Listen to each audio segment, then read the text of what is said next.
तो आमर दाबी थिला कि जदि योजना आसूची से किसी भेदभाव न करूँ समस्त को इक्वल हिसाब रे देखिकी सब महिला मान पाखे पहुँचो जो 60 वर्ष जाए जो लिमिटेशन रखीदे कारण 60 वर्ष रु 80 बयस जो महिला माने रोचंती देखिए से माने बेसी हैरान होचंती कारण बहुत जगार परिवार लोक छाड़ी दौरान घरे असुविधा होची से माने परिवार संगे एडजस्ट करि पारु नाहंती आउ से कैटेगरी से एज ग्रुप रो महिला माननकु मध्य या धीरे पुरेबा दरकार जो माने 1500 टंका पर मास पाउछंती कोनोसी जरिया रे से माने पाई परिबेनी सुभद्रा योजना किंतु जदि प्रकृत रे देखिबे जो माने कष्ट करूछंती हमरो पाचिका दीदी माने जो माने 2000 टंका पाउछंती अन्य माने जो माने पेंशन बहुत कम पाउछंती से मानको जदि आमे 1500 लिमिट करी वंचित करदबा ताले से माने भी ए बेनिफिटा पाई परिबे नाही। बीजेपी सरकार जो भली भाव में इलेक्शन बेले प्रतिश्रुति देके आसीथिले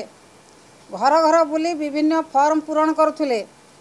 प्रत्येक महिला को 50,000 टंकार भाउचर देवाई कही आज ताहा पानीर गार होइछि। सरकार विभिन्न प्रकार नीति नियम बाहर कर 21 वर्ष रु 60 वर्ष क्राइटेरिया को लोकर इनकम क्राइटेरिया एवं से जी बजेट रे अच्छी 2 कोटी महिला को कहते 1 कोटी महिला बजेट रे व्यवस्था कर वर्ष को 2 किस्ती 5-5 हजार 10 हजार करके देवे 5,000 टंका नहीं जड़े कि प्रकार व्यवसाय करिब कि प्रकार शिल्प करिब किभली भाव में निजे व्यवसाय करके निज गोड़े ठिया हो पार यह एक प्रश्नवाची सृष्टि होती महिला मानक जो भली भाव में ठकी जाती मिछ कथा कहीकि भोट आनी एवं सुभद्रा योजना रे एकाथरे 50,000 टंका देवा कथा कहीकि 5,000 कर दौरान महिला मानक प्रति एक अपमान। सुभद्रा योजना एसओपी एबे घोषणा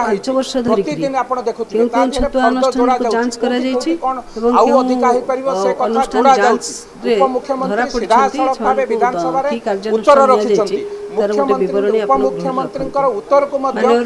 विधानसभा रे सुनिले नाही वर्जन कले सबुठारु दुर्भाग्यर विषय जेतेबेले ओडिसार विकास कथा कहउछंती हमको लोक भोट दैछंती विधानसभा रे बसिकी ओडिसार विकास कथा चिंता करिवो आलोचना हबो ओडिसार विकास कथा निर्जास बाहरिबो एवं लोक मानकर समस्या समाधान हबो कहिबी विधानसभा रे प्रश्नकाल होची सबुठारु इंपोर्टेंट समय जेतेबेले प्रश्नकाल चलीची निजे मुख्यमंत्री आंसर दबा को ठिया होचंती जानी सुनी विरोधी दल विधानसभा को चलै दउ नाही।